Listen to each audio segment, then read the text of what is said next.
Muchas gracias a ustedes por el privilegio que tengo de ser aceptado hoy en este círculo de amigos que, como dice, ya tienen tantos años reunidos. Entonces, realmente lo valoro que me permitan hoy estar con ustedes. Les cuento brevemente que el Museo de la Biblia se fundó en el año 2000 y fue el primer museo de la Biblia en América. En Europa había, o hay algunos. En América, en el 2000 fuimos el primer museo de la Biblia. Para el 2003 se hizo otro en Río de Janeiro y en 2 años más yo creo que se estará inaugurando el de Washington. Pero por lo pronto, bueno, aquí empezamos. Tenemos en nuestro acervo más de 1600 Biblias diferentes. Son Biblias de origen católico, protestante, judío, ortodoxo, incluso ejemplares que la UNAM ha publicado. Para que vean ustedes la diversidad tan grande a la que damos cabida y no se vayan a espantar de que somos de la secta fulana de tal, ¿no? Esas Biblias diferentes también las tenemos de muy diferentes épocas. Ediciones originales del siglo XVI y de ahí hasta lo más moderno, aunque también tenemos facsimilares y ediciones modernas, pero de textos muy antiguos, por ejemplo de la Biblia en hebreo, en griego, en arameo, en todas las traducciones que se hicieron durante los primeros 5 siglos. Y también tenemos muchas traducciones diferentes en español. Tenemos Biblias en miniatura, en microficha, tenemos en idiomas mexicanos. En nuestro país hay oficialmente 62 lenguas, que con sus variantes suman más de 300. La Biblia ya se ha vertido a cuando menos unos 120, como zapoteco, mixteco, chatino, náhuatl, maya, etc. Tenemos más de 120. En otros idiomas del mundo, algunos muy lejanos a nosotros, como el hawaiano, el ruso, el chino, coreano. Y bueno, este acervo tiene como función ayudarnos a entender qué es la Biblia, cómo se escribió, cuántas Biblias hay, cómo sabemos si es confiable o no es confiable, por qué hay unos libros sí y otros no, y muchas preguntas que frecuentemente muchas personas tienen. Está pues entre los objetivos ayudar a despertar el interés espiritual en las personas. Ustedes saben que vivimos una época muy consumista, materialista, que solo busca lo inmediato, y se pierde la espiritualidad, se pierden los valores. Entonces nuestro interés es que a través de la lectura de la Biblia volvamos a preocuparnos por Dios, y que si ya somos creyentes tengamos más elementos para comprender nuestra fe, porque a veces pues se puede creer en Dios, se puede creer en Cristo y hay muchas cosas que no podemos explicar, o podemos leer devocionalmente una Biblia pero no tenemos idea de cómo surgió, por qué se escribió, cuándo se escribió, etcétera, ¿no? Así que pues esa es parte de nuestra meta, como al mismo tiempo la tolerancia. La Biblia es un libro que tiene como mensaje esencial el amor. Así que agarrarnos a bibliazos no es muy bíblico, ¿verdad? Sino más bien tendríamos que comprender que al creer en un mismo Dios, al creer en un mismo Salvador, pues eso es lo que nos une. Y que las diferencias, bueno, pueden quedar como secundarias para poder convivir en ese amor. Igualmente, nuestra sociedad se caracteriza hoy por una ética relativista. La gente cree que es bueno lo que uno quiera, que todo se vale, y eso nos está llevando a un gran caos, a una desorientación de los jóvenes. Los jóvenes en general ya no saben casi nada. A veces ni siquiera tienen planes, anhelos, hay una gran indiferencia, solo están metidos en su celular, ¿no? Entonces, bueno, necesitamos volver a encontrar los valores que nos dieron origen. Y esos valores que hacen todo lo que es la cultura, para nosotros vienen fundamentalmente de dos vertientes: el pensamiento griego, la filosofía griega, y el pensamiento bíblico. Cuando esas dos grandes corrientes se encuentran, surge la cultura de Occidente. Y en particular, las aportaciones de la Biblia tienen que ver, por ejemplo, con el reconocimiento de la persona. ¿Qué es la persona? Su valor infinito. Y esto es porque somos a imagen de Dios. Algo tan común hoy como los derechos humanos solo puede tener un verdadero fundamento en reconocer la dignidad del hombre. Y esa dignidad está en nuestra capacidad de pensar y de decidir, que es nuestra semejanza con Dios.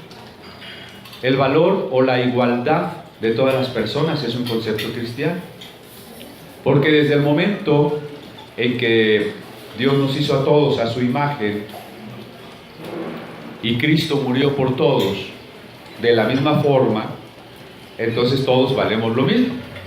Mientras que en culturas antiguas, no, incluso se hablaba de razas de oro, razas de plata, razas de barro, etc., ¿no?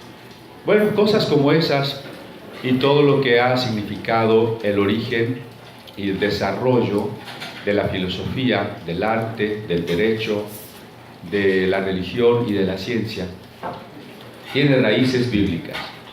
De tal manera que si no conocemos la Biblia, no podríamos entender a cabalidad, por ejemplo, la filosofía. Filósofos tan importantes y tan cercanos a nosotros como Hegel o Kant son una expresión racional de la doctrina bíblica. Hay que comprenderlos. Incluso filósofos anticristianos como Nietzsche no se pueden comprender si no sabemos contra qué se están peleando. Entonces, la Biblia es importante para la cultura, para que tengamos cuando menos una cultura mediana. Hablemos un poco de qué es la Biblia, cómo se forma, cómo se traduce, y quiero dejar más lugar, yo creo, que a las preguntas, porque el tema es sumamente largo y creo que será más práctico que nos enfoquemos a inquietudes particulares, porque en el Museo de la Biblia tenemos 5 carreras que impartimos. Cada una dura 4 años, imagínense lo que nos podemos tardar en platicar, ¿verdad? Pero bueno, digamos que la Biblia es el libro de los libros, decimos nosotros, porque ha sido el libro más leído de la humanidad. Por lo pronto, se ha traducido más que cualquier otro, a más de 2.820 idiomas. También ha sido el libro más perseguido. A veces no estamos muy conscientes, pero fue perseguido por los griegos que invadieron Israel allá en el 200 a.C., fue perseguido por los césares romanos durante casi 3 siglos, fue perseguido por la Inquisición durante la Edad Media y casi el humanismo. En México la Biblia estuvo prohibida por más de 400 años, fue prohibida en el bloque socialista y hoy es prohibida en países de corte musulmán. Ha sido el libro más perseguido de la historia, pero también ha sido el libro más amado, porque a pesar de esa persecución, la gente ha estado dispuesta a que la maten, a que la quemen en la hoguera, a que la torturen por traducirlo, por llevarlo, por compartirlo con otras personas. Es entonces un libro que contiene una gran riqueza espiritual. La palabra Biblia significa biblioteca. Así que en realidad la Biblia no es en estricto sentido un libro, sino una colección de documentos, promedio de 70 documentos, que proceden desde el siglo XV antes de Cristo hasta los tiempos de Cristo precisamente. Digamos que entre 10 y 15 siglos esos documentos se fueron elaborando de manera independiente por muchos autores, algunos conocidos, a quien no le suena el nombre Jeremías, David, Moisés, otros desconocidos, y que pues incluso ellos entre sí, la mayoría no se conoció. David no conoció a Moisés porque vivió 500 años después. Jeremías no conoció a David porque vivió 300 años después. Pablo no conoció a Isaías porque vivió 700 años después. Entonces, es muy interesante que los documentos que aquí se integran procedan de tan distintas épocas y tan distintos personajes. En una de las tarjetitas que nos repartieron, aquí en su programita tienen ustedes una bolsita con tarjetitas. Estar en la televisión también, ¿eh? Ah, gracias Noel. ¿Cuál? Esta de los idiomas, ahí está, miren, las lenguas de la Biblia. Precisamente porque esos documentos se van gestando a lo largo de 10 siglos o más, pues el idioma va cambiando. El primer idioma en que se comenzó la Biblia es el hebreo. Es un idioma que se lee de derecha a izquierda. Lo que estamos viendo en la ilustración son puras consonantes. El hebreo antiguo se escribía sin vocales, lo hace muchísimo más difícil. El hebreo es la lengua de los esclavos que huyeron de Egipto y finalmente se asentaron en la región de Canaán. Y por ahí del siglo X a.C. comenzó pues a formarse esta nueva lengua derivada de la familia semítica, especialmente del acadio. Y bueno, la mayor parte de la Biblia que llamamos Antiguo Testamento y que es lo que se escribió antes de Cristo está en hebreo.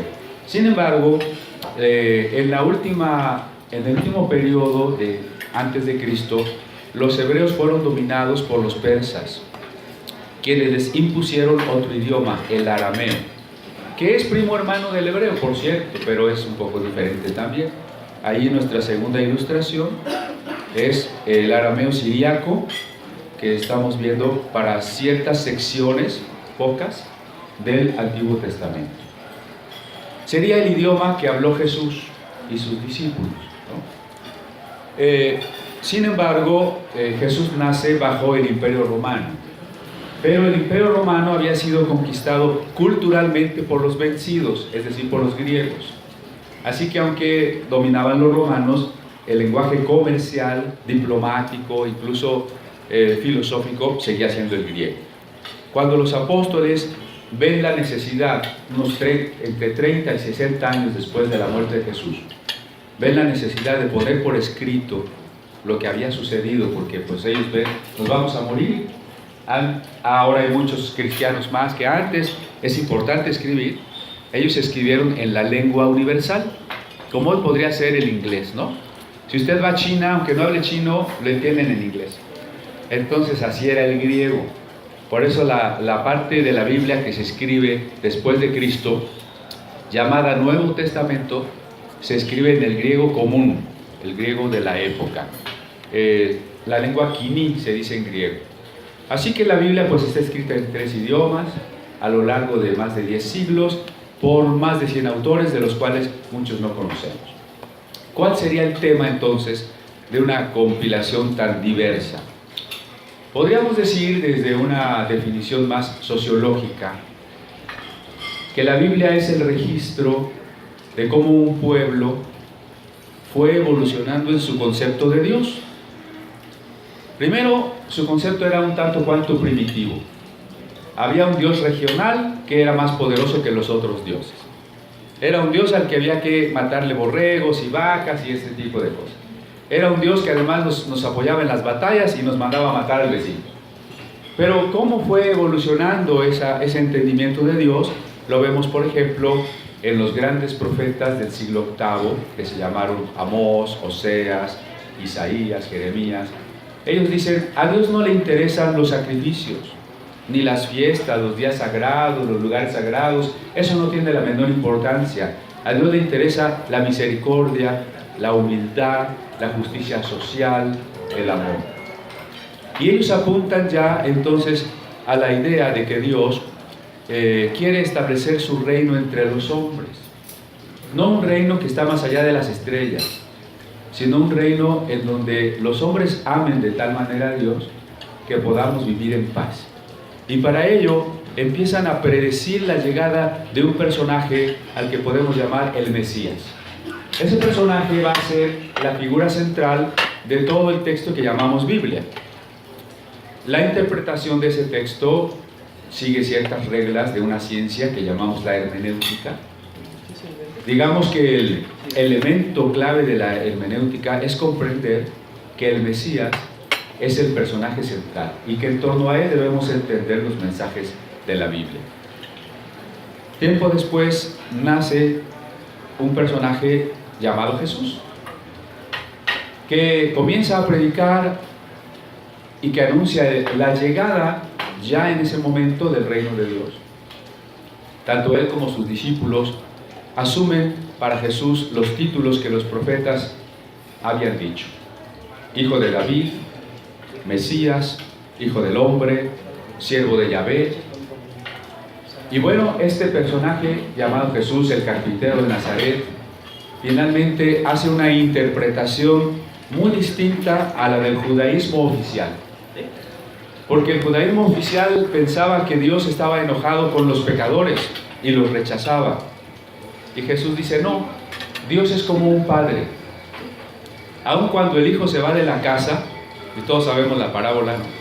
Aun cuando el hijo se va de la casa, el padre lo sigue amando, lo sigue esperando, y cuando el hijo decida regresar, el padre lo va a recibir con un abrazo, con un beso, le va a preparar una fiesta, y ese es Dios.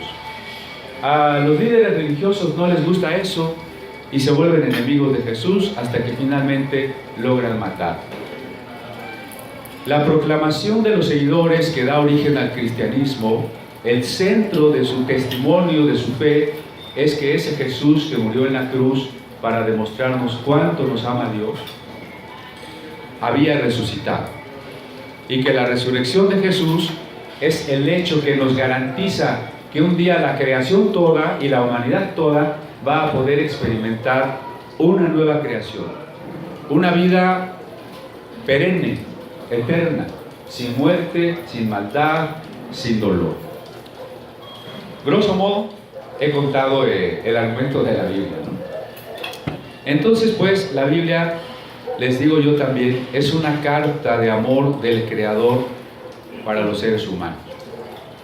Así que a veces cuando nos da un poco de flojera leerla, porque en México casi no leemos, somos de los últimos países de la OCDE en lectura. Creo que el penúltimo. El presidente sí lee. El presidente sí lee, bueno. Y entonces vemos un libro tan gordo y sin muñequitos, y decimos, luego, no, hay que pensar que la Biblia es esa carta de amor. Alguna vez una joven recibió un libro de poemas que no leyó, lo dejó ahí en su librero.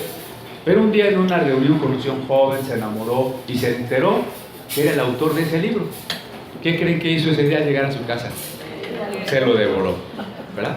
Hay que pedir al autor que nos permita conocerlo y que a través de esa carta amorosa le podamos conocer más, podamos saber cómo es él, quién es él, qué quiere de nosotros, ¿no? Es un estudio maravilloso e interminable. Una vez una muy querida amiga me dijo una pregunta muy inocente. Dice: la Biblia no es como cualquier libro que pues uno lo lee y ya lo deja y ya lo leyó. No, la Biblia es un libro que se tiene que leer toda la vida y no se termina de entender y no se termina de meditar, no se termina de analizar, porque es un alimento para el alma. Es como si yo les digo: bueno, ya desayuné, en un mes ya no voy a comer. No, necesito constantemente alimentar mi cuerpo, también necesito constantemente alimentar mi espíritu.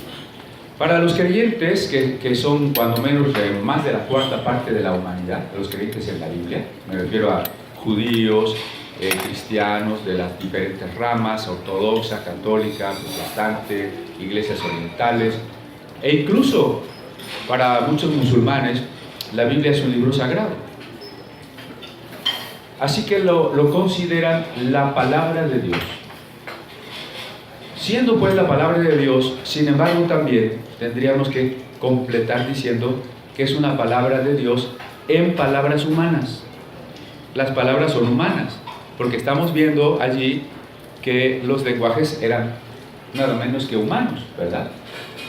Pero no solo es humana por eso, sino porque cada autor escribió escogiendo algún género literario. Unos escribieron en poesía, otros en narración, otros códigos legales, otros profecía, otros cartas o epístolas, incluso un género muy interesante que se llama apocalíptica. Y hay que tomar en cuenta cada género para leer correctamente la Biblia. Porque si yo leo un poema, tengo que entender que hay metáforas. No lo puedo leer como si fuera literal, ¿verdad?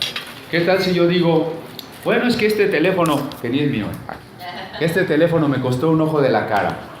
¿Quién se imaginaría que literalmente llegué a la tienda y puse ahí el ojo? ¿Verdad que no? Entonces, leer los pasajes de los Salmos y otros pasajes poéticos de la Biblia requieren que disfrutemos la metáfora. Igualmente en el Apocalipsis está escrito con símbolos que entonces eran secretos, solo podían comprender los cristianos, y que nosotros debemos comprender para tener una cierta idea y no inventar cualquier cosa, ¿no? Por ejemplo, el valor simbólico de los números, como el 1000 significaba simplemente muchos, o el 12 significaba el pueblo de Dios, el 4 significa la creación. Así son cosas muy bonitas, ¿no? O entender también el uso literario del mito. Mito no quiere decir mentira, sino que con el ropaje de un cuento vamos a decir una verdad profunda. Ese tipo de relato lo tenemos en el libro del Génesis. Cuando uno lee el Génesis, no tiene que pensar que está leyendo un libro de ciencia, de astrofísica o geología, ¿no?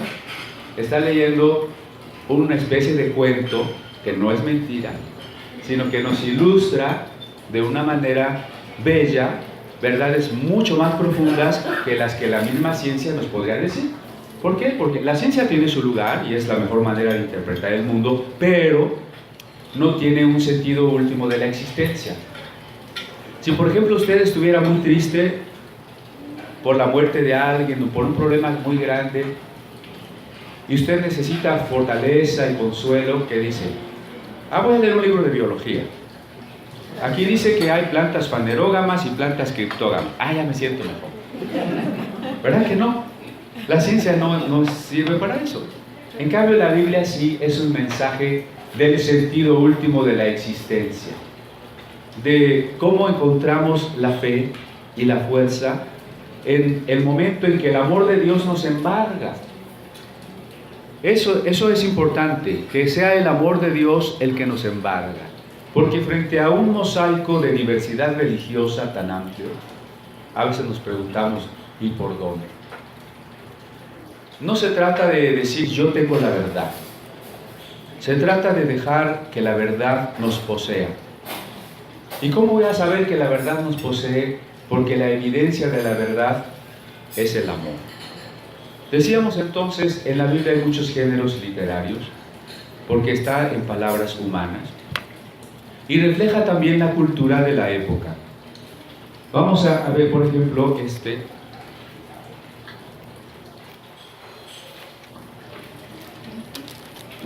¿Cuál es? Ahí tenemos un calendario hebreo que es diferente al nuestro. A veces para leer algunos textos hay que tener un poco de noción del contexto histórico. Eso quiere decir, cuando yo leo algo, sería bueno intentar saber qué entendieron los que en aquel tiempo lo oyeron o lo leyeron. Para no interpretar mal, porque a veces dicen, no, pues hay tantas interpretaciones. Sí, bueno, vamos empezando por saber qué entendieron los de ese tiempo. Por ejemplo, el día judío comienza a las 6 de la tarde, no a las 12 de la noche. Los meses duran 28 días porque siguen el ciclo de la luna. Los nombres de los meses judíos no son los meses de nombres romanos que tenemos nosotros. Ellos fueron influidos por los babilonios. Son nombres de dioses de Babilonia. Entonces tampoco hay que exaltar ni al judaísmo ni al cristianismo como religión. En tanto que religiones no tienen la menor importancia ninguna religión. Más bien se trata de un encuentro con Dios.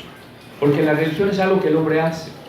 La religión es cultura y por tanto varía de una época y de un lugar a otro. Necesitamos algo más allá que la religión y es el encuentro trascendente con el Dios creador. Tenemos otro ejemplo que gracias a Noel nos hizo, y son las monedas. Ahí están, por ejemplo, miren, monedas del tiempo de Cristo. El denario, que era como el jornal de un día. El dracma, que era una moneda fraccionaria más pequeña. El talento, que tenía que ver más bien con cuánto pesaba el metal, ya fuera de oro o de plata. Y a veces leemos textos como que Jesús fue vendido por 30 monedas de plata, o que en los tiempos del Apocalipsis un bolillo nos costará un denario. Es decir, todo el salario de un día no me va a alcanzar más que para un pan, ¿verdad? Y bueno, es interesante ir conociendo. Tenemos, por ejemplo, una tablita de los libros que integran la primera parte de la Biblia, el Antiguo Testamento, dividida normalmente por secciones de temas: la ley o Pentateuco, los libros de historia, los libros de sabiduría, los de profecía y los de poesía. Bueno, esos libros, como dijimos, se van coleccionando y escribiendo a lo largo de muchos siglos. Una pregunta que surgirá, bueno, es ¿y cómo se escribían esos libros? Al principio, en el alfabeto paleohebreo o hebreo antiguo, después vino el hebreo cuadrado, que es común al imperio babilónico, y luego el alfabeto griego. Los soportes de la escritura fueron a veces la piedra, como los 10 mandamientos, después el papiro, que está hecho de planta, que crece en Egipto, luego el pergamino, que son pieles de animales, y bueno, ya después por la Edad Media llegó el papel a Europa, y además el formato fue cambiando. Si al principio los libros podrían ser un grupo de tablillas de barro, después se puso una hoja de papiro junto a otra hoja de papiro y otra, y quedó una larga tira, promedio de 12 metros de largo. Se vio la conveniencia de manejarlos enrollados, así que los libros antiguos en realidad eran rollos. Y ciertos relatos de la Biblia son interesantes cuando los consideramos así. A veces a los rollos se les pusieron bastones en los extremos para poderlos manejar bien. Por eso la primera parte de la Biblia o ley de Moisés se llama también Pentateuco, que significaría algo así como los 5 rollos, ¿no? Después los cristianos del siglo II descubrieron la conveniencia de que mejor poner una hoja sobre otra. Eso permitió escribir por ambas caras y que al final todos estos libros diversos quedaran en un solo volumen. Porque antes, por ejemplo, un Antiguo Testamento requería en la lista judía 24 rollos de 12 metros. Si a eso le añadimos los libros deuterocanónicos y los libros del Nuevo Testamento, tendríamos un poco más de 40 rollos. Ustedes ven la imposibilidad de llevarlos a alguna parte, ¿no? Nunca el domingo diga, ya me voy a la misa con mi Biblia. Entonces, en el formato códice, los cristianos pusieron por primera vez la Biblia en un solo volumen. Esto hizo pues que también se tuviera que trabajar un poco en el reconocimiento de los libros que las comunidades habían conservado. Este se llama el problema del canon bíblico, o la lista de los libros que están en la Biblia. Creo que una de las preguntas frecuentes es, bueno, ¿y eso quién lo decidió? Porque si lo decidió una persona o un grupito de personas, pues tenemos mucho derecho a dudar y decir qué intereses tenían, qué criterios siguieron, qué tal si dijeron, este sí me gusta, este no me gusta, ¿verdad? Es muy interesante que la historia del canon no se da en un grupo, ni siquiera en una generación. La historia del reconocimiento de esos libros dura un poco más de 400 años. Es decir, es un proceso de generaciones, ¿no? Un proceso de varias generaciones. Yo les preguntaría, ¿quién decide que un libro es o no es una obra maestra? El Quijote de Cervantes, diríamos, es una obra maestra, estaríamos en general de acuerdo. ¿Quién se ha robado mi queso? No es una obra maestra. ¿Quién lo decidió? ¿Mi maestra de literatura? No, sino el contenido propio del libro, ¿verdad? Su valor literario, artístico y de valores universales. De una manera muy parecida, los libros bíblicos, por su contenido, por su fuerza, se van ganando un lugar, ya sea en la sinagoga o en las distintas iglesias. En una época en que no hay formas de ponerse de acuerdo, de demandarse por el Face las opiniones, ¿verdad? Y sin embargo, en las diferentes regiones, las iglesias van conservando los mismos libros que consideran y valoran como apostólicos y como centrados en el mensaje de Jesús. Este proceso, digo, es muy largo, aunque todo, por ejemplo, el Nuevo Testamento se terminó de escribir en el primer siglo, es hasta mediados del siglo IV, cuando se dan las últimas discusiones con respecto a qué libros pueden ser auténticamente apostólicos y cuáles no. Que era además una discusión de vida o muerte, porque los césares, desde Nerón, y después Domiciano, y Trajano, y Marco Aurelio, y Diocleciano, y otros, persiguieron a los cristianos. Y una de las razones por la que a usted le podían confiscar sus bienes, o quemar en los jardines de Roma, o echar a los leones en el circo romano, era poseer los libros sagrados. Entonces usted tenía una cierta urgencia de saber si ese libro era sagrado o no. Porque si llegan los soldados y si tiene libros sagrados y usted dice, no, este no es sagrado, no, llévenselo, ¿no?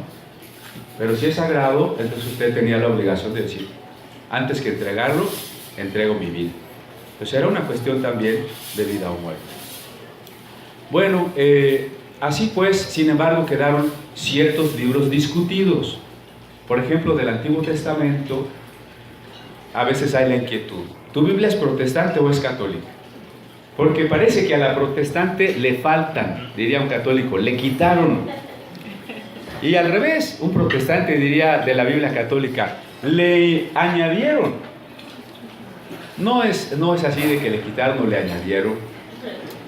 Hay dos vertientes por las que nos llega la Biblia. La colección de los judíos, que es la Biblia en hebreo, y la colección de los judíos también, pero de los judíos que vivían en Egipto y que hablaban griego.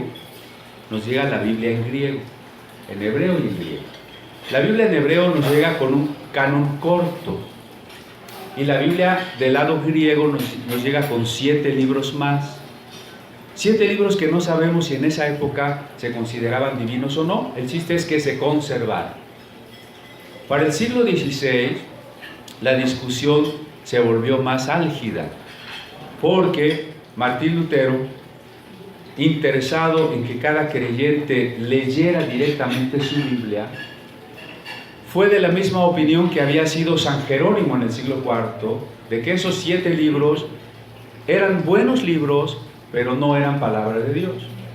Cuando Lutero dijo eso, y la Iglesia Católica dice, no, yo tengo que decir lo contrario de Lutero, dijo, no, esos libros sí son palabras de Dios, y les llamó deuterocanónicos, o sea, del segundo canon, de la segunda lista. Sin embargo, las Biblias protestantes primeras, como la de Lutero, o en español, la de Casiodoro de Reina, los contenían. Fue por ahí del siglo XIX que las sociedades bíblicas protestantes decidieron, pues ya no imprimirlos, ¿no? Y entonces como que se volvió más discutible eso, ¿no? Eso que les digo, le quitaron, le añadieron. Pues resulta que esos 7 libros, Macabeos, Eclesiásticos, Sabiduría, ni son católicos ni son protestantes, son judíos.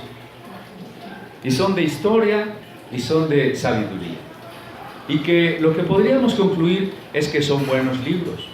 Y si usted los quiere aceptar como divinos, está bien, y si no los quiere aceptar como divinos, no pasa nada, porque no contienen ninguna doctrina, ninguna enseñanza fundamental que cambiara el cristianismo, ni siquiera el judaísmo.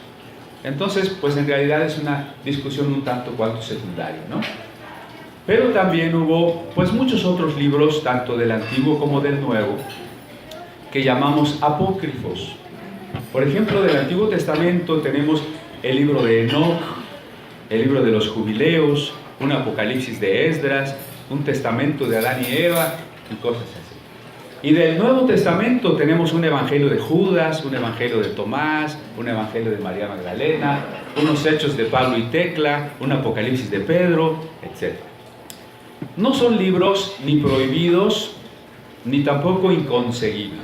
Usted se va a una librería y se los compra, a veces hasta por 80 pesos. Así que no se vaya con la finta esotérica de los canales de History Channel, de que ¡ay, el gran secreto! No es cierto. Usted lo puede comprar y es más, le recomiendo que los lea. Pero ¿por qué son apócrifos? Es decir, ¿por qué no quedaron en el texto bíblico? Esto me va a hacer desviarme tantito, pero es interesante. Cuando no existía la imprenta,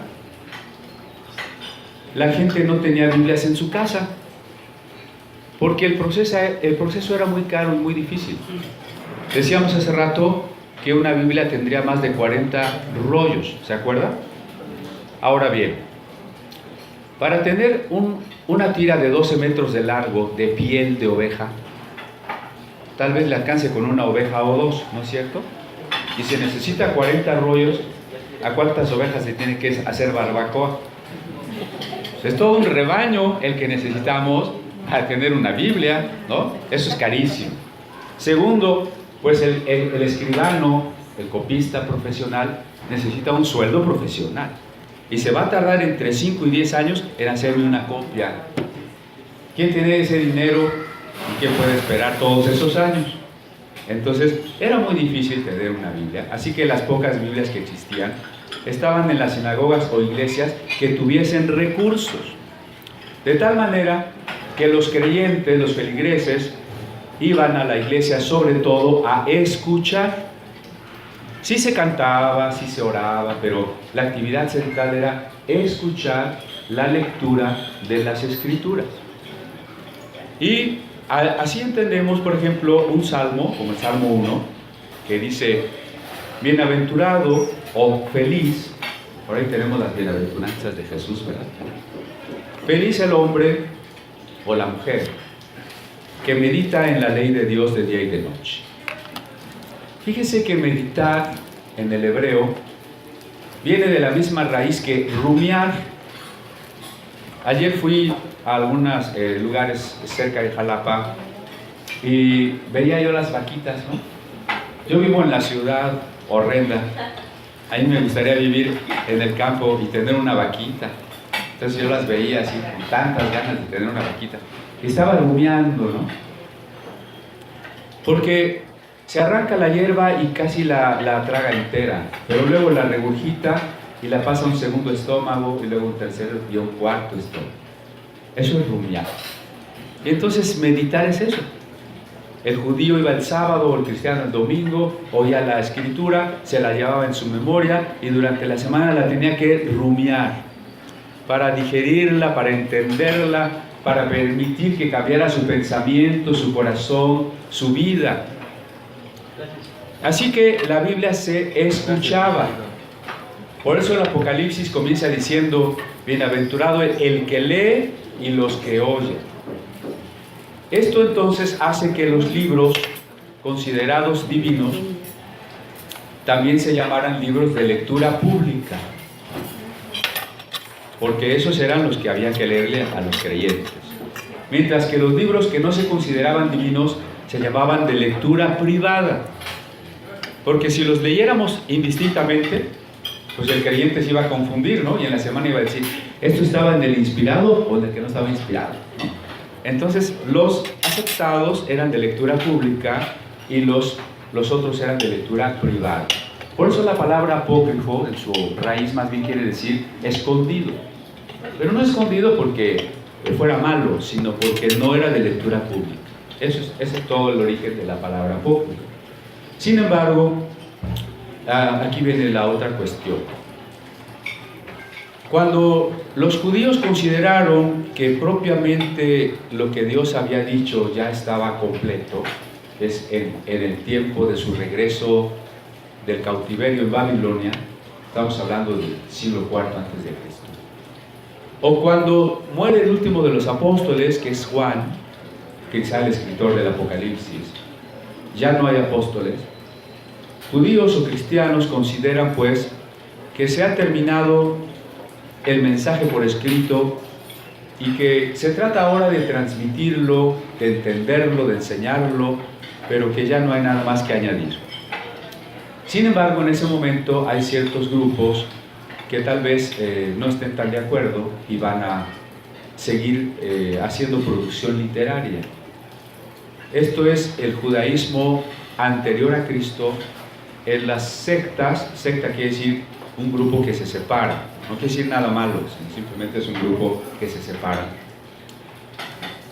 con, digamos, expectativas apocalípticas. Los grupos de judíos que esperaban el fin de los tiempos ya, como fueron los esenios. Ellos empezaron a escribir textos de corte apocalíptico, que se trata de responder por qué si Dios nos ha prometido tantas cosas buenas, estamos sufriendo. ¿Cuál es el sentido de la historia? ¿Hacia dónde va la historia? ¿En qué va a terminar el mundo? Esa es la pregunta de los apocalipsis. Así surge la gran literatura judía de ciertas sectas que nunca va a ser aceptada por todos los grupos judíos como los más grandes que estaban en Palestina, en Babilonia y en Alejandría. En el caso del Nuevo Testamento, los apóstoles, dije, ya habían muerto, y quizá 200 años después, y hasta 300 años después, hay un grupo que no es propiamente cristiano, es el grupo de los gnósticos. La palabra gnosis quiere decir sabiduría o iluminación. Estos gnósticos, que eran de creencias neoplatónicas y mitraicas, también quieren sincretizar sus creencias con el mensaje cristiano, pero ellos van a interpretar a Jesús desde otra perspectiva. Jesús no es el Dios convertido en verdadero ser humano, sino Jesús es un ser espiritual que aparenta ser humano, pero no es humano. Esa es la diferencia fundamental entre cristianismo y gnosticismo. Además, en el cristianismo Jesús muere y resucita para mostrarnos el amor de Dios y reconciliarnos con Dios. En el gnosticismo no. En el gnosticismo Jesús no es más que un ser superior que nos muestra el camino de la sabiduría. Entendiendo esas grandes diferencias, es más fácil saber que los evangelios apócrifos fueron escritos por los gnósticos y por eso en realidad tienen otro mensaje. Un mensaje muy diferente que evidentemente ningún cristiano está obligado a aceptar. ¿Por qué? Porque además de que fueron tardíos en más de 150 años, en realidad proceden de otras creencias, de un sincretismo oriental con un tanto cuanto de judaísmo. Bueno, este es, grosso modo, una historia del canon. Decíamos también que la Biblia ha sido el libro más traducido de la historia.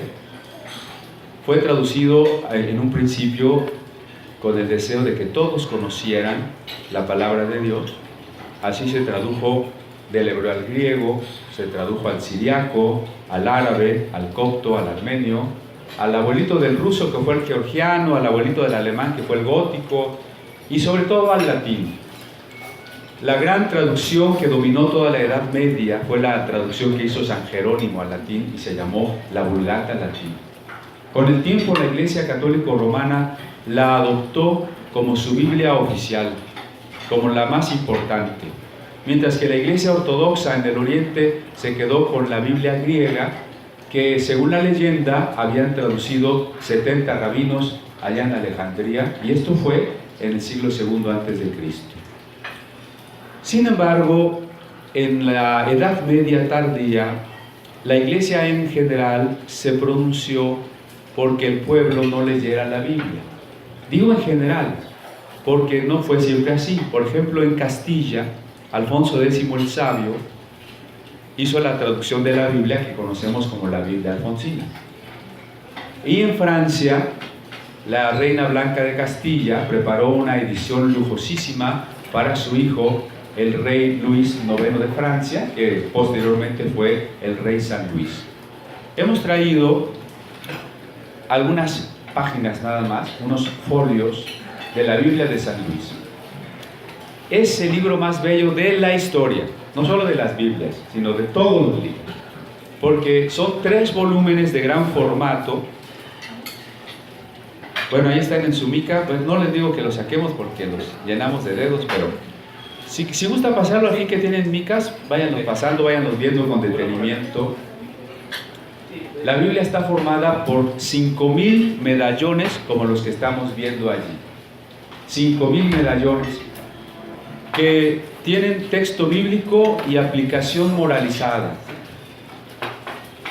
representados esos textos en las escenas que nos revelan toda la vida del siglo XIII en la Francia de aquella época. Esta Biblia fue elaborada, primero los dibujantes trazan con el compás las circunferencias, luego trazan con el estilógrafo las líneas de los dibujos, y luego se hace una cama de pan de oro, y después ya se colocan los distintos colores, que por cierto también eran muy caros. Imagínese usted el trabajo.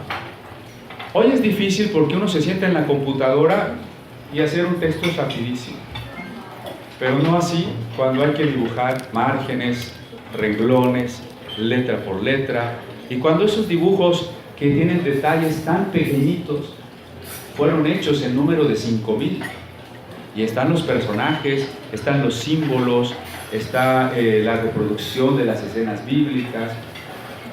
Es el monumento, la obra bibliográfica monumental de la humanidad, llamada la Biblia de San Luis. Un ejemplo de la Biblia latina que predominó durante toda la Edad Media. Continúa un poco, pero en otras regiones, incluso en Aragón, en Italia y en otras partes, la Iglesia más bien se pronunciaba por prohibir la lectura de la Biblia, al grado de que cuando alguien llegaba a traducir la Biblia, sufría la hoguera, como fue el caso de William Tyndale en Inglaterra, o el caso de los valdenses en el sur de Francia, que fueron asesinados en un número de 300,000. Imagínense ustedes la oposición de la jerarquía contra la Biblia.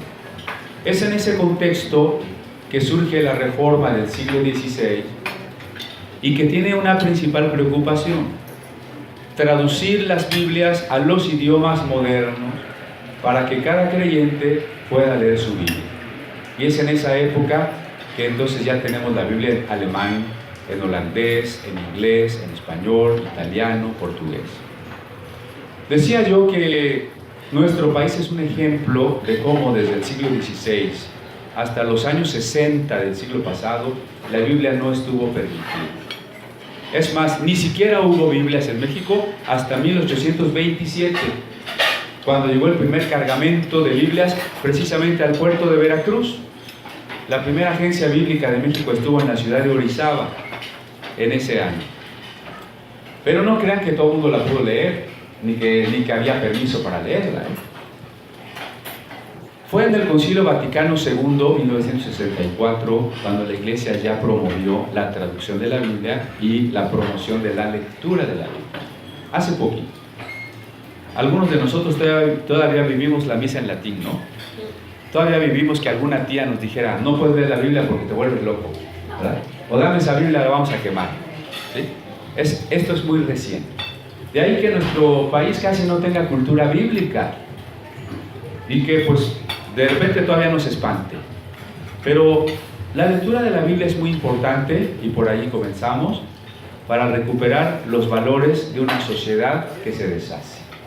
Tenemos que volver a entender qué es la libertad, la igualdad, la verdadera dignidad humana, qué es la justicia y sobre todo qué es el amor.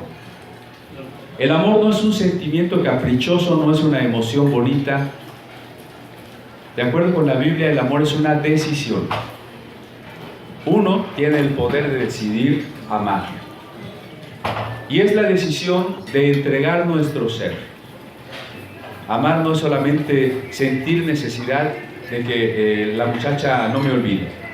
Es la decisión de entregar el ser incluso hasta el sacrificio, en vistas de la plena realización del otro.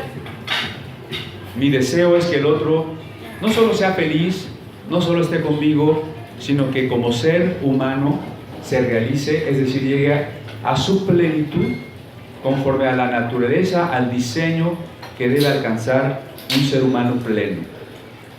Así que si volviésemos a esta dimensión del amor, veríamos que abarca todos los ámbitos.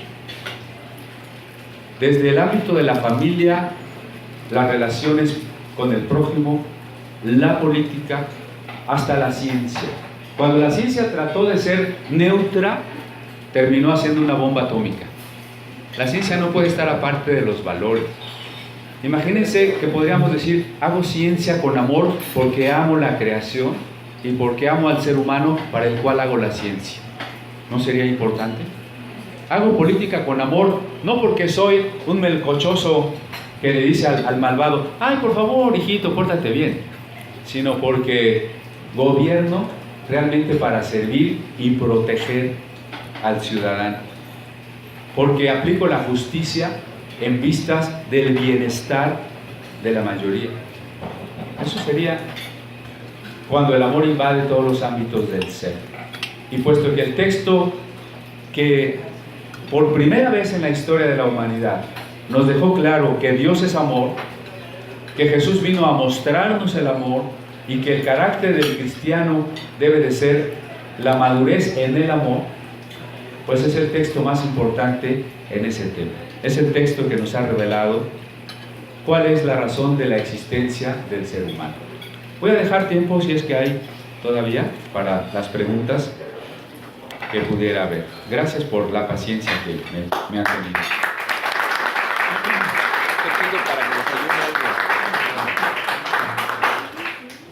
Bueno, desde luego las preguntas que sean del tema, ya dijimos, pero pueden preguntar lo que sea sobre el tema, o lo que se relacione o no con lo que nuestro amigo nos ha dicho. Así que, ¿quién quiere empezar? Por acá, levantar una mano. Enrique.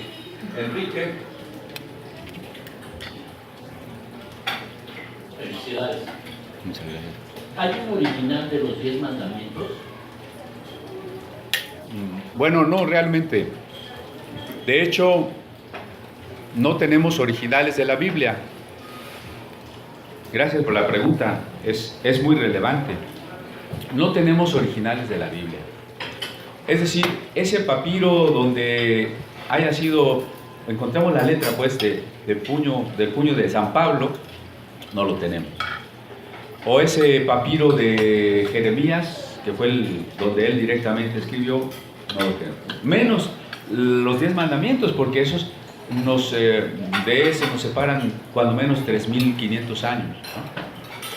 Nosotros hicimos una reproducción en paleohebreo para nuestras exposiciones, y en una exposición en el metro se acercó una persona y me dijo, ¿esos son los originales? Le digo, sí. Imagínense, ¿no? No hay originales. Ahora, eso entonces despierta la pregunta, bueno, y entonces, ¿cómo sabemos que nos ha llegado bien? Pues porque tenemos miles de copias de diferentes épocas. Alrededor de 5.000 manuscritos en hebreo, otros 5.000 en griego, más las traducciones que dijimos del latín y el armenio y el arameo, etc.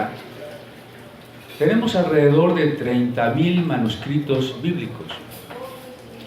Ahora, esto es una ventaja, no una desventaja. ¿Qué pasaría si tuviéramos el original? Somos muy dados a adorar reliquias. Ya las hubiéramos tocado y besado tanto que ya no las hubiéramos acabado. Cuando Moisés murió, Dios escondió su cuerpo para que los judíos no lo adoraran.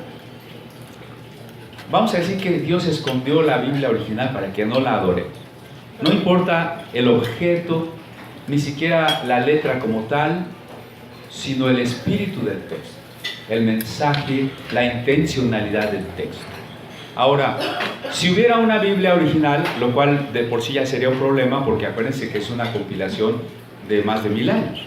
¿Cómo le hacemos para compilar eso, no? Además que en su momento muchos autores bíblicos no fueron reconocidos por el resto del pueblo. A veces incluso fueron perseguidos, como el propio Jeremías. Pero suponiendo que pudiésemos haber juntado todos los originales, ¿quién los tendría? ¿Qué tal que si el que los tuviera, los escondiera y no nos dejara verlos? ¿Y cómo sabríamos si no por ahí en la noche fue y le cortó y le añadió? Y luego por allá saldría otro que diría, no, no es el original lo tengo yo. Y otro día, no, el auténtico y verdadero lo tengo yo. Entonces lo que sucedió en vez de eso, que desde que los profetas o los apóstoles fueron siendo reconocidos en sus escritos, pues la gente tuvo la necesidad de reproducirlos y copiarlos. Y así se fueron haciendo muchas vertientes de cómo las copias se fueron distribuyendo, de tal forma que hoy la Biblia es un patrimonio de la humanidad, porque estos más de 30,000 manuscritos están en las bibliotecas y museos más importantes del mundo, que muchos son católicos, pero también protestantes, también son ortodoxos o israelitas, o son de países capitalistas, o los hubo en países socialistas o en países musulmanes. Es decir, la Biblia está por todos lados porque es un patrimonio de la humanidad. Hay una ciencia bíblica, la primera carrera que impartimos en el museo se llama Ciencias Bíblicas, y la primera de las ciencias bíblicas se llama Crítica Textual, y se trata de comparar los manuscritos, que son copias, para reconstruir el texto original. Y eso es mejor que tener una Biblia original, porque entonces nadie la puede alterar.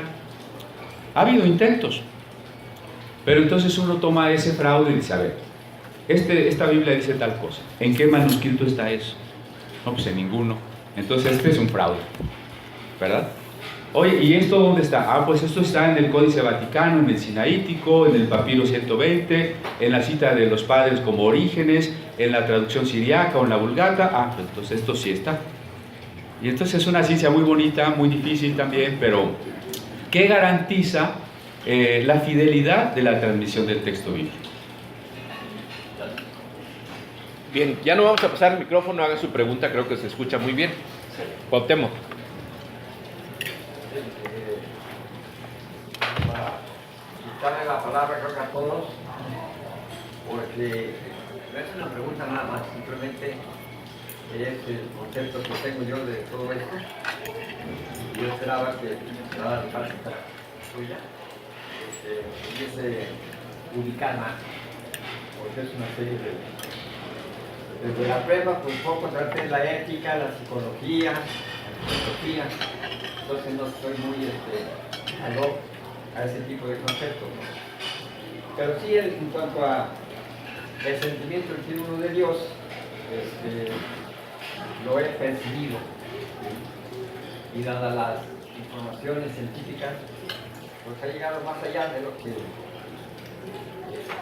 había aprendido, o he venido aprendiendo de la religión. En este caso soy católico por cuestiones familiares, ¿no?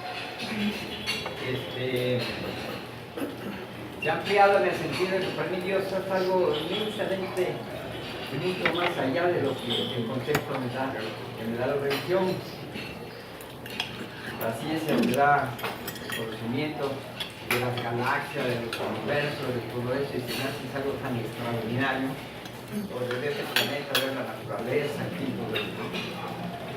En lo personal, pues he sentido la presencia de Dios por diferentes tipos de situaciones, pero no se me hace, o sea, he tratado de quitar esa cápsula que me da la religión, que es un señor que está sentado, y bajudo, y espera que nosotros todos lo adoremos.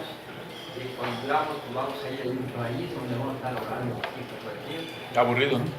Aburrido, y me hace muy irónico, muy infantil, muy Entonces, pero dada la historia que nos diste de la Biblia, me acentúa el concepto irreverente, sacrílego, no sé qué, de que yo siento que la Biblia no es la palabra de Dios. Es lo que más o menos la populación de historia, pueblos transfigurados por el tiempo y por las personas que la trataron. Hay una novela muy reciente que hicieron película, Hablando con Dios. ¿Eso se podía contestar que el Señor habló con Dios realmente o qué? Bueno, en el mensaje de la Biblia es precisamente el primero que nos habla de un solo Dios. Y por eso le llamamos religiones abrámicas a las que derivan de ese concepto: judaísmo, cristianismo, islam. Pero además es la primera que nos habla de un Dios creador. Porque en el caso de los griegos la materia era eterna, en el caso del Oriente la materia es ilusoria, mientras que la Biblia nos habla de un mundo real y de un creador. Ahora, la Biblia nos da esa sensación de un Dios que no tiene límite, de un Dios absolutamente trascendente, de tal manera que toda imagen de Dios es idolatría, porque lo estamos limitando. Dios es trascendente. Ese Dios que la gente se imagina que es un viejito barbón sentado arriba de las nubes, no es Dios. Por eso, desde la Biblia, los teólogos han concluido una frase como: Dios es el totalmente otro. Nada que se parezca a lo limitado, a lo que conocemos. Pero todo eso es bíblico, precisamente es bíblico. El tiempo no nos rinde, pero yo me voy a atrever a sugerirles que busquen en YouTube. Yo creo que a la mayoría les gusta meterse al internet, ¿verdad? Busquen en YouTube, en la dirección Comunidad Apostólica en Vivo. Ahí van a encontrar, cuando pongan Comunidad Apostólica en Vivo, les van a salir los cuadritos de varios videos. Por favor, busquen el que tenga la fecha del domingo pasado. El domingo pasado, la plática que estoy dando en ese video se trata precisamente de todo lo que usted está diciendo. Haga de cuenta que ya nos habíamos puesto de acuerdo, ¿sí? O sea, precisamente por qué Dios es infinito, por qué al ser infinito es indefinible e incomprensible, por qué sin embargo Dios quiere ser conocido de los hombres y no puede ser conocido en su totalidad, pero se manifiesta para que lo podamos percibir, como usted dijo, es sentido la presencia de Dios. Pero sobre todo, ¿por qué Dios nos habla identificándose con nosotros, haciéndose humano en Jesús? Ese Dios que está más allá de las galaxias, porque las galaxias no podrían existir si no estuvieran en Dios, porque Dios es el ser con mayúscula. Y como las cosas no pueden estar en la nada, ¿no? A ver, pongan algo en la nada. No puede ser puesto algo en la nada. Toda la realidad está puesta en el ser. Y ese abismo del ser es Dios, que preserva el universo. Entonces, todo eso, pero como en una hora o más, ahí está en el video, ¿no? Para no repetirlo ahorita y que el tiempo no nos daría, pero es muy importante. Ahí en el video les digo, quizá ustedes encuentren un amigo ateo, y si ese amigo les dice, no creo en Dios, pregúntenle, bueno, yo no creo en las sirenas y te puedo definir qué es una sirena, aunque no crea en ellas, ¿verdad? Tú no crees en Dios, defíneme a ese Dios en el que no crees. Y si me dice, no, yo no creo en Dios porque es ese viejito que está ahí arriba de la nube, lo tenemos que felicitar y decirle, exactamente, ese no es Dios, sino esa trascendencia infinita que usted está mencionando, pero que no deja de ser persona.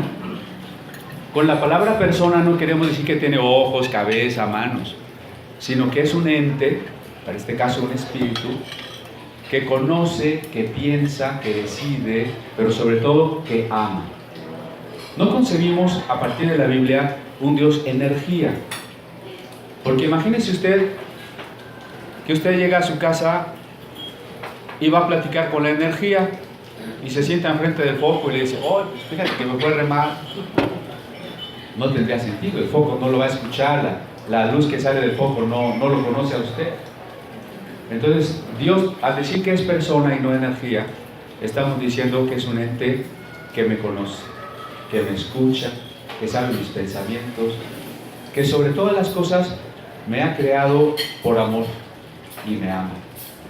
Y por tanto, esta maldad, violencia, corrupción en la que vive el hombre no es más que el resultado de mi separación del amor de Dios. De mi parte, no de parte de Dios, de mi separación de Dios. Y mi separación más la del otro, más la del otro, más la del otro, me da la dimensión social de la maldad, que es muy grave, que todos estamos viviendo. Por eso el mensaje es: reconciliémonos con Dios. Entendamos el amor de Dios para responderle como a un enamorado que nos está seduciendo y le digamos: sí, Señor, acepto tu amor, me enamoro de ti. Y cuando en vez de estar separado uno y otro y otro y otro, empecemos a amar a Dios uno y otro y otro y otro, entonces las cosas van a empezar a cambiar. Perdón, ¿no puede repetir dónde podemos YouTube, sí. Comunidad Apostólica en Vivo. Está anotado en el... bueno, tengo dos preguntas. Una es pedirte una aclaración. Hablaste del espacio de tiempo en que se compusieron los textos que se amasaron en la Biblia, y hablaste como de un proceso de 1000 años y de 400 años. Más o menos, ¿cuál es la época aceptada en cuando se empezó y cuando se terminó? Ok, gracias. Sí, miren, la tradición judía pretende que los textos se iniciaron en el siglo XV a.C. Sin embargo, un estudio crítico de otra ciencia bíblica que se llama crítica literaria se inclina más por pensar que en realidad la elaboración de los textos comenzó en el siglo X, en tiempos del rey David. La Biblia se seguiría escribiendo en la primera parte hasta el siglo II a.C. El libro de Daniel, el libro del Eclesiastés serían los últimos, el libro de Esther. El Nuevo Testamento se comenzaría a escribir en el año 50 después de Cristo, con San Pablo, la primera carta a los tesalonicenses, y se terminaría entre el 100 o 110 con el Apocalipsis y la segunda carta de Pedro. Eso es en cuanto a la elaboración del texto. Sin embargo, una cosa es que se haya escrito y otra que se haya difundido y reconocido como sagrado. Esas son fechas diferentes. Digamos, el texto judío o del Antiguo Testamento se va reconociendo como sagrado entre el año 600 o 700 con el rey Josías y hasta el regreso de Babilonia, casi incluso hasta la llegada de los griegos. Entonces decíamos que es un proceso de unos 400 años. Cuando Jesús, no solo Jesús, sino el segundo libro de los Macabeos, que son más o menos de la época, citan la Biblia, ya se considera prácticamente completa en sus 3 secciones de la Biblia hebrea: la ley, los profetas y los otros escritos. Para el Nuevo Testamento, aunque se termina de escribir a fines del primer siglo, es a partir del trabajo de los primeros teólogos, Policarpo, Ignacio de Antioquía, Tertuliano, Orígenes, etc., que se va difundiendo el contenido y se van copiando los textos bíblicos, y es hasta mediados del siglo IV cuando ya podríamos decir que está casi completo el reconocimiento de que la mayoría de comunidades cristianas han conservado los mismos libros. Entonces es otra fecha también, ¿no? Entonces cada uno se termina, y entre que se va terminando y ya es aceptado por el grueso del pueblo judío o de la iglesia, son otros 400 años, pero ya estaban elaborados. Y la segunda pregunta, veníamos hablando antes de tu charla acerca de la importancia de leer la Biblia cada quien, ¿no? Y no simplemente escuchar las palabras de quien la interpreta para uno. Sin embargo, pues por el mismo proceso que ha vivido la colección de textos, las traducciones, ya hablamos de hebreo, arameo, griego, latín, español. Aunque lo leamos en español, está el impedimento de que, bueno, hay conceptos, alusiones, metáforas, frases idiomáticas de hace unos 1000 años, ¿no? Claro. Entonces, sé que hay corrientes, y me tocó leer una, de hacer la Biblia en el lenguaje actual y transparente. ¿Y cómo está visto eso como dentro del proceso del museo y también de la corriente cristiana, por decirlo así? Muchas gracias. Muy importante, se me van los temas, qué bueno que ustedes los preguntan porque así no los dejamos en el tintero. Hay muchas traducciones al español, les decía yo. Las primeras se hicieron a partir del latín, por ejemplo la Biblia Torres Amat o la Biblia del Padre Shio. Esas ya no son muy buenas porque son traducción de la traducción. Es mejor las Biblias más nuevas, por ejemplo las últimas revisiones de la Casiodoro de Reina o la Biblia de Jerusalén o la Biblia del Peregrino o incluso la Biblia Nácar y Colunga, porque esas ya están traducidas del hebreo y del griego, tratando de tomar en cuenta los descubrimientos más recientes en variantes textuales, en datos arqueológicos y ese tipo de cosas, ¿no? Entonces, de preferencia, búsquense una Biblia de traducción reciente. Ahora, aún así, hay Biblias dirigidas a diferentes públicos. Algunos se han preocupado por hacer traducciones para la gente que tiene poco léxico, pocos estudios, y se llama, por ejemplo, Biblia en lenguaje actual o la Biblia en lenguaje sencillo, que es bueno para ciertos lectores, pero que pierde muchísima fuerza de los giros, las expresiones idiomáticas hebreas y de eso, porque pues lo están simplificando, ¿verdad? Si usted ya quiere leer con un poquito más de estudio, de detenimiento, lo que yo le recomiendo es dos cosas.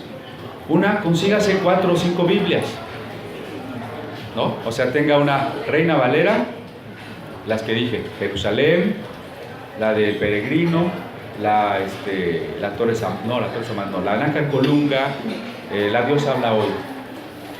Y entonces ya ve un texto y si está poco enredoso, pues lo puede ver en varias. Por ejemplo, hay un proverbio que dice: no seas sabio en tu propia opinión. Otra Biblia diría: no presumas de ti mismo que eres un sabio. Entonces ya le entendí mejor, ¿no? Y entonces así comparamos y vamos a ver las semejanzas y a veces incluso las diferencias. Y pues tenemos que trabajar un poquito la síntesis. Esa sería una sugerencia.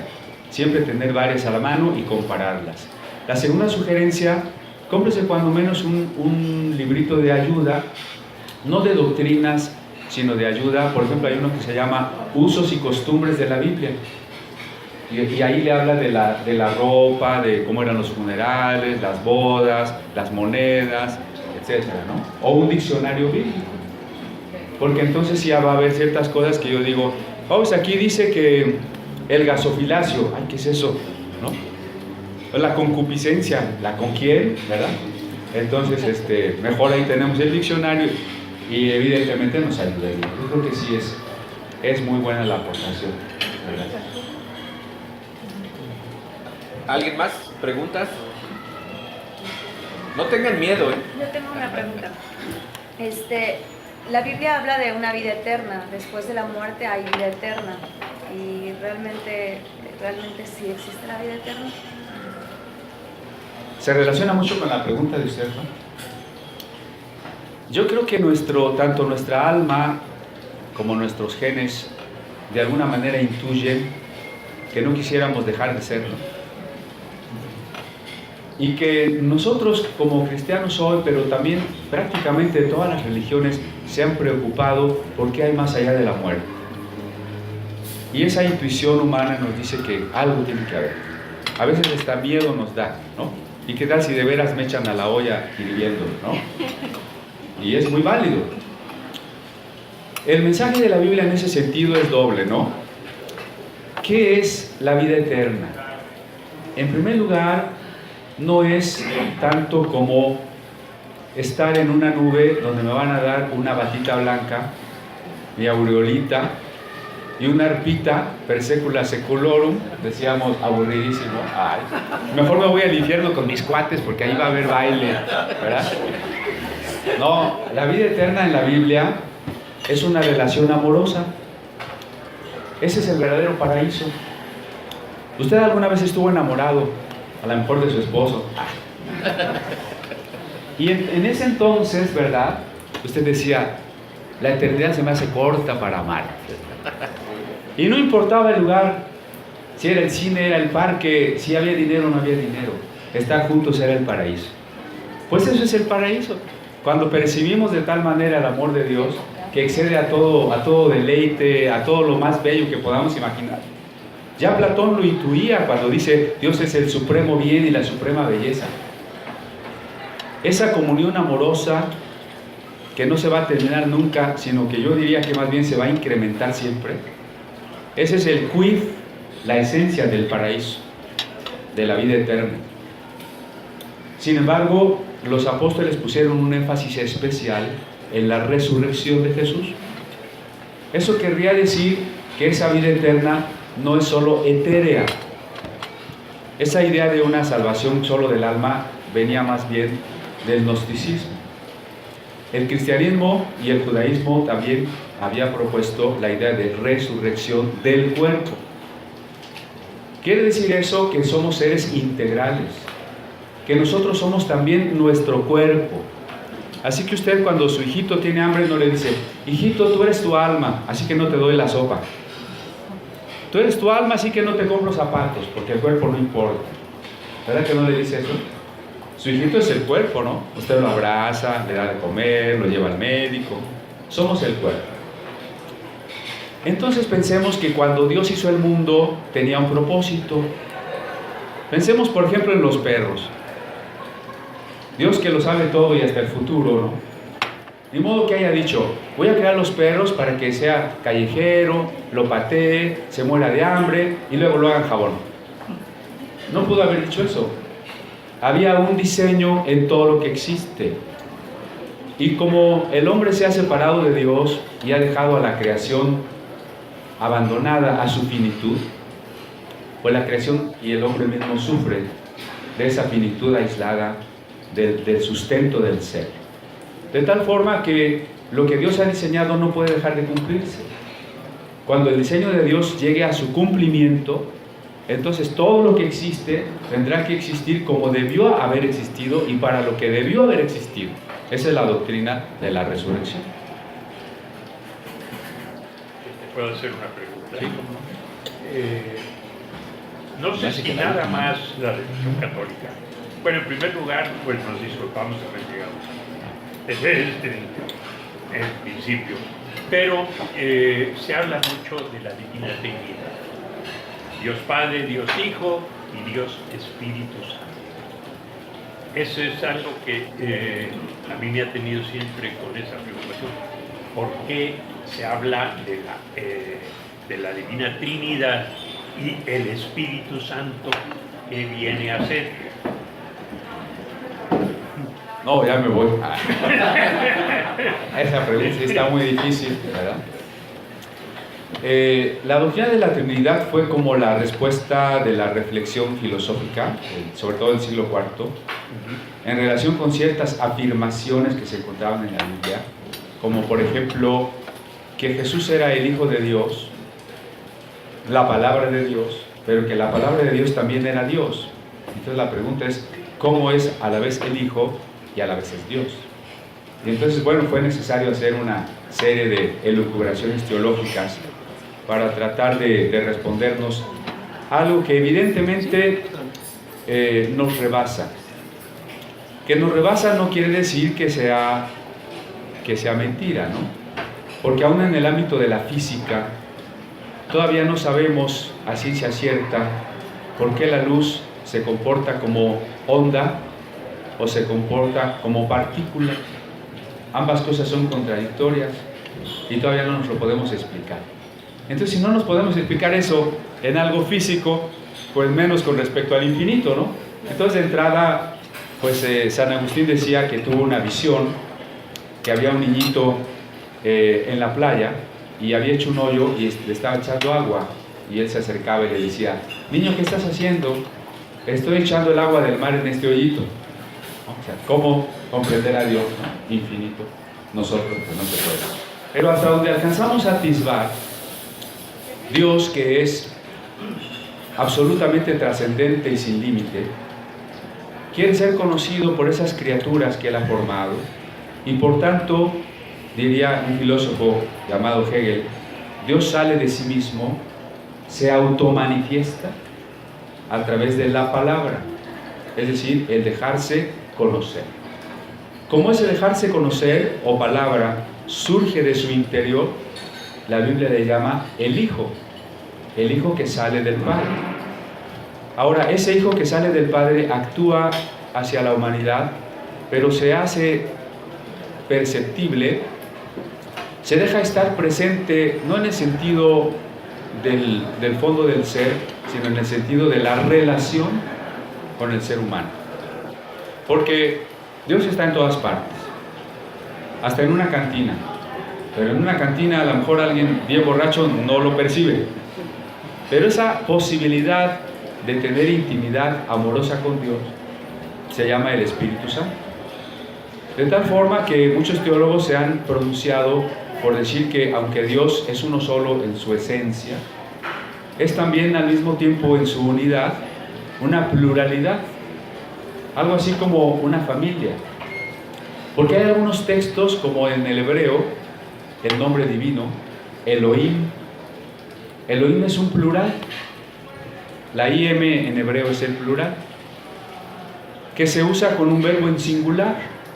Entonces fíjense qué interesante. El Génesis 1.1, la manera en que empieza la Biblia, diría así como textualmente: en el principio dioses creó.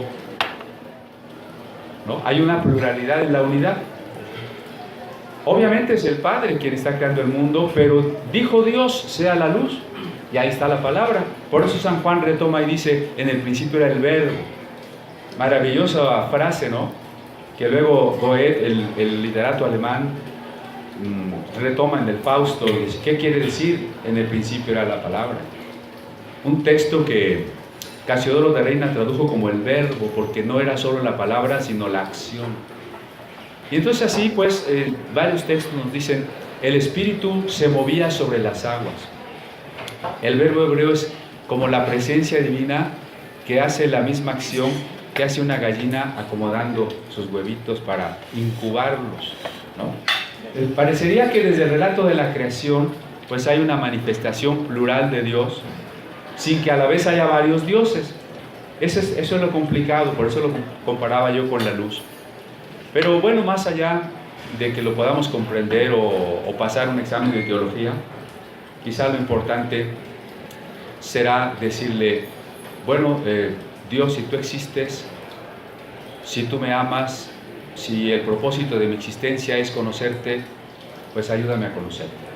Revélate a mí, embárgame con tu amor, que yo encuentre el propósito de la vida, porque si somos sinceros, a veces volteamos hacia el pasado y nos damos cuenta que el tiempo se nos ha ido como agua y que realmente trascendente nos ha quedado. Y si nuestra vida no ha de pasar simplemente así, tenemos que encontrar esa razón final por la que llegamos a este mundo y tenemos que encontrar esa seguridad de que vamos a participar de la realidad última, de que la muerte y la desaparición de todo no es lo definitivo, sino el ser y la vida.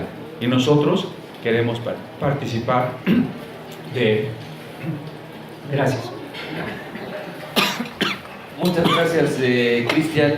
Lamentablemente, yo sé que hay preguntas, muchas preguntas, pero la buena noticia es que en tu estancia aquí se ha entrevistado y algunas otras personas junto conmigo con gente relacionada con la cultura y estamos tratando de traer parte del Museo de la Biblia, solo una parte, para fin de año, quizá en el Ágora de la ciudad, antes de que venga el cambio de gobierno, porque como todos ustedes saben, pues ya está próximo y el que hoy es director puede que no lo sea para el 1 de diciembre y probablemente en octubre, Dios mediante, tendremos, se está programando eso, una parte del museo aquí.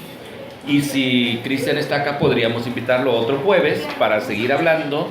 Y si Margarita nos recibe con esa misma amabilidad, muchas gracias, podríamos continuar. Lamentablemente él tiene que irse, ya tiene boleto y es como explicó allá, tiene que ser de unas clases que él tiene que dar y su suplente no puede suplirlo por un accidente que tuvo. Bueno, pero él tiene que comer, ¿no?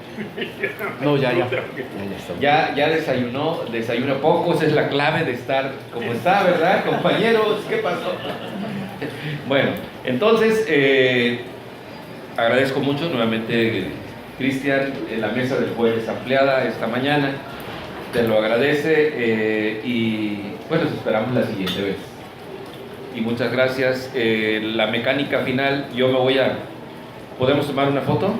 ¿Sí? Sí. Bueno, vamos a tratar de acomodarnos ahí y nos tomamos una foto para que recordemos este día. Y yo me voy a retirar con él en unos minutos, pero mi hija va a quedar en mi representación. Es que yo soy el tesorero honorario del grupo. Y por favor, procedan a entregarle a ella para que ella pague la cuenta total del restaurante y además si tienen algún donativo para el museo, pues también voluntariamente lo entreguen. Puso unos sobres. Ahí están unos sobres que pusimos en las hojitas y ¿dónde crees que sería bueno? ¿Sobre este lado o nos acercamos más allá? ¿Acá? Bueno, entonces vamos a ponernos de este lado. Ya, aquí nos volteamos. Voy a pasar Allá afuera. ¿Los hombres dónde? Creo que aquí. Los hombres. Consignen. Oye, las que están esperando Como si nos quisiéramos, nos arrejuntamos. Bueno, adicionalmente les digo. ¿Siéntense ustedes para que ellos? Sí, Si nos sentamos unos. Yo diría que no. Unos para que queden parados atrás. Exacto, vamos. Bueno, bueno, ahí está. Unos sentados y otros parados.